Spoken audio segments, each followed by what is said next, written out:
The promotion letter that was supposed to change his life never reached his desk. Instead, a quiet announcement echoed across the bright conference hall, and in a single afternoon, a man who had carried an entire company's sales division on his shoulders for 3 straight years watched his future handed to someone who had never earned it.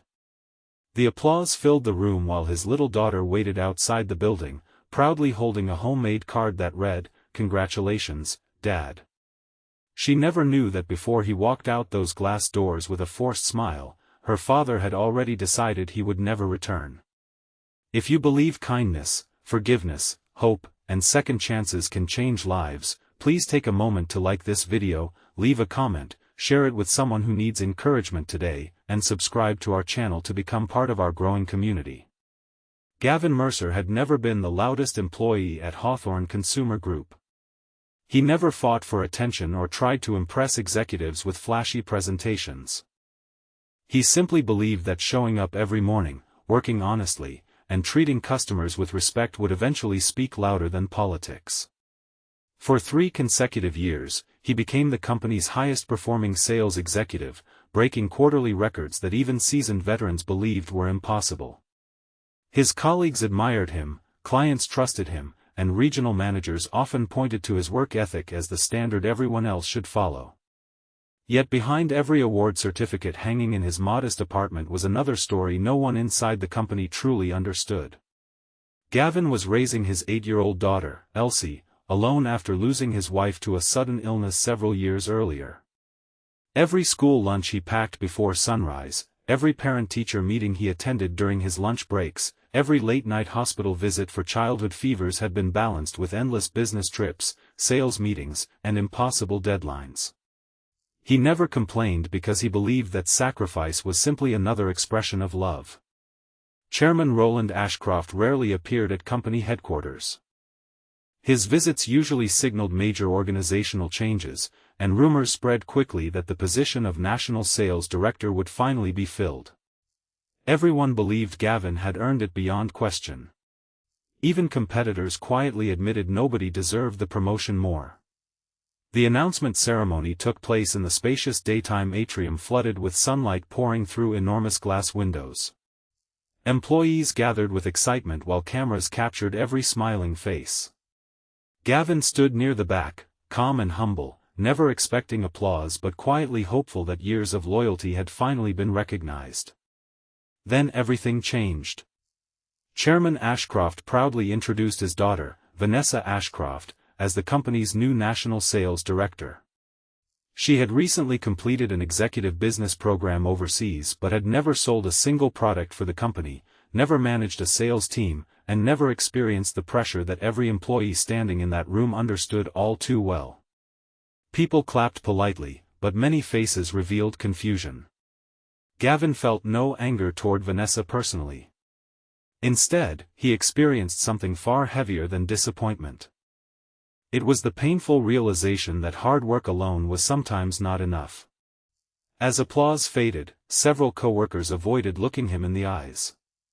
Others whispered apologies without speaking.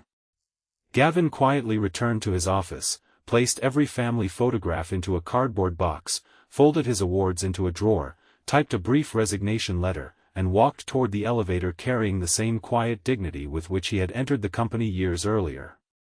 Outside, bright sunshine reflected off nearby buildings. Elsie ran toward him with sparkling eyes and handed him the handmade card she had colored using every crayon she owned. Her innocent smile nearly broke his heart. Instead of celebrating a promotion, Gavin carried his daughter home while wondering how he would explain that sometimes the world rewarded connections more than character. The following weeks tested him more than any sales target ever had. Without a steady executive salary, Gavin accepted temporary consulting jobs, repaired neighbors' fences for extra income, and even delivered office supplies between small businesses during weekends. Some former colleagues encouraged him to return and negotiate, but Gavin knew that remaining where respect had disappeared would slowly destroy everything he wanted his daughter to learn about self-worth. Elsie never complained. She noticed smaller grocery bags, fewer restaurant visits, and simpler birthdays, yet she smiled just as brightly whenever her father sat beside her helping with homework under the afternoon sunlight streaming through their apartment window. One ordinary afternoon, while attending a neighborhood business networking event held at the local community center, Gavin met an elderly entrepreneur named Walter Briggs. Walter had spent decades building regional family-owned businesses before retiring. Instead of asking Gavin about his failed promotion, Walter asked him something entirely different. He wanted to know what kind of leader Gavin hoped to become if titles no longer mattered. That single question stayed with Gavin for weeks. Eventually Walter offered him a small investment, not as charity but as belief. Together they launched a modest consulting firm focused on helping struggling family businesses improve customer relationships and ethical sales practices. Their office consisted of 2 borrowed desks inside an aging brick building with peeling paint, unreliable air conditioning, and second-hand computers. The beginning was painfully slow. Potential clients preferred established consulting giants. Banks rejected loan applications. Every dollar mattered. Gavin often skipped buying new clothes so employees could receive paychecks on time. Still, he refused shortcuts, dishonest marketing, or impossible promises. Word gradually spread. Business owners discovered that Gavin genuinely cared about their success. Instead of selling expensive packages, he personally visited stores, listened carefully, trained employees patiently, and celebrated every small improvement as though it belonged to his own family. One bakery doubled its revenue after improving customer service. A furniture store survived bankruptcy through Gavin's recommendations. A small manufacturer expanded into 3 neighboring states after restructuring its sales strategy. One satisfied client introduced another. Then another. Years passed beneath bright summer skies, colorful autumn afternoons, blooming spring mornings, and countless ordinary daylight hours filled with determination instead of glory. Meanwhile, Hawthorne Consumer Group quietly began changing for the worse. Vanessa possessed impressive academic credentials but struggled to inspire experienced teams. High-performing sales representatives resigned one after another. Customer satisfaction steadily declined. Long-time corporate clients moved toward competitors. Internal reports became increasingly optimistic despite worsening numbers, creating an illusion that concealed deeper problems. Chairman Ashcroft believed the company merely needed more aggressive targets. Instead, pressure accelerated resignations. 3 years after Gavin walked away, Mercer Strategic Advisors occupied an entire modern office building overlooking a busy downtown avenue. More than 200 employees worked there, yet Gavin still greeted receptionists by name, personally mentored young graduates, and scheduled afternoons each month to volunteer at local career centers helping unemployed parents rebuild confidence. Elsie, now older and wiser, often visited after school. She proudly watched employees smile whenever her father entered the office, not because they feared him, but because they respected him. One warm afternoon, news spread through the city that Hawthorne Consumer Group had entered serious financial distress. Major contracts had vanished. Investors demanded immediate restructuring. Share prices continued falling. Few people realized that Mercer Strategic Advisors had quietly become one of the country's fastest-growing business consulting firms. Then came the unexpected invitation. Chairman Ashcroft requested a private meeting. Many employees encouraged Gavin to reject it immediately. Others believed revenge would finally bring satisfaction. Instead, Gavin accepted. 3 years earlier he had entered Hawthorne headquarters as an overlooked employee. Now he arrived as the founder and chief executive of a company valued far beyond what anyone could have imagined. The building looked strangely different despite remaining physically unchanged. Familiar hallways seemed quieter. Receptionists recognized him instantly. Former co-workers greeted him warmly, many with visible relief. Chairman Ashcroft appeared older than Gavin remembered. The confidence that once filled every room had softened into visible exhaustion. Financial reports covered the conference table where sunlight illuminated years of accumulated mistakes.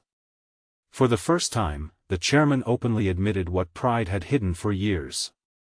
Choosing family over merit had damaged not only one employee's future but an entire organization's culture. Talented workers had stopped believing effort mattered. Innovation disappeared because people assumed advancement depended on relationships instead of results. One unfair decision had slowly multiplied into hundreds of smaller disappointments throughout the company. Chairman Ashcroft confessed he had followed tradition instead of wisdom. He apologized sincerely. Gavin listened quietly. There were no dramatic speeches, no celebration of personal victory, and no satisfaction in seeing another person humbled by regret. He simply remembered the afternoon his daughter had handed him that congratulation card. He remembered every unpaid bill, every anxious morning, every difficult sacrifice. Most importantly, he remembered Walter Briggs asking what kind of leader he hoped to become if titles no longer mattered. The answer stood before him now. Gavin agreed to help Hawthorne recover, but under clear conditions. Leadership positions would be earned transparently. Performance evaluations would become independent. Employee development programs would expand. Mentorship would replace favoritism. Every qualified employee would have equal opportunity regardless of family connections. Most surprising of all, Gavin insisted Vanessa remain employed. Many expected him to demand her dismissal. Instead, he recommended placing her into a role matching her strengths while allowing experienced operational leaders to rebuild the sales division. People deserved accountability, not humiliation. Vanessa accepted the decision with unexpected humility. During the previous 3 years she had privately struggled beneath impossible expectations she had never requested but felt obligated to fulfill. She admitted she had confused inherited opportunity with earned leadership. Rather than defending herself, she committed to learning. For the first time since joining the company, employees witnessed genuine change. The rebuilding process lasted many months. Trust returned slowly. Clients noticed honesty replacing empty promises. Former employees began returning. Young professionals discovered promotions were finally based on measurable achievement instead of personal relationships. One afternoon, Hawthorne organized an employee appreciation gathering beneath clear blue skies outside headquarters. Families attended together. Children played across the green lawn while co-workers shared laughter that had been absent for years. Chairman Ashcroft stepped onto a simple stage and publicly acknowledged Gavin's integrity, not because he had rescued the company, but because he had refused to let bitterness define his future. As applause filled the air once more, Gavin looked toward Elsie standing nearby. This time she wasn't holding a handmade card. She simply smiled. Years earlier she had watched her father lose everything he believed he had earned. Now she watched him gain something far greater than a title. He had become the kind of man success could never create and failure could never destroy. Walter Briggs, now retired completely, attended the celebration quietly from the audience. Gavin found him afterward and embraced the mentor who had believed in him when almost nobody else did. Walter simply smiled, knowing the greatest investment he had ever made had never been financial. It had been faith in another human being. Life rarely rewards goodness immediately. Sometimes honesty appears expensive while shortcuts seem profitable. Sometimes loyalty receives silence instead of recognition. Sometimes the hardest working person walks away empty-handed while someone else receives the applause. But character has a remarkable way of compounding over time. Years may pass before integrity reveals its true value. Yet when it finally does, the reward often reaches far beyond promotions, salaries, or prestigious titles. It reaches families, communities, generations. Before this story ends, we'd love to hear from you. Please leave a meaningful comment telling us what you believe matters more in the long run: talent, hard work, integrity, forgiveness, or second chances, and why. If this story touched your heart, please like this video, leave a meaningful comment, share it with someone who needs hope today, and subscribe to our channel so you never miss another emotional journey. As Gavin and Elsie walked away together beneath the warm afternoon sun, neither of them looked back at the building that had once represented heartbreak. They walked toward a future built not on favoritism or titles, but on compassion, perseverance, humility, and the quiet belief that every honest step forward eventually leads exactly where it was always meant to go.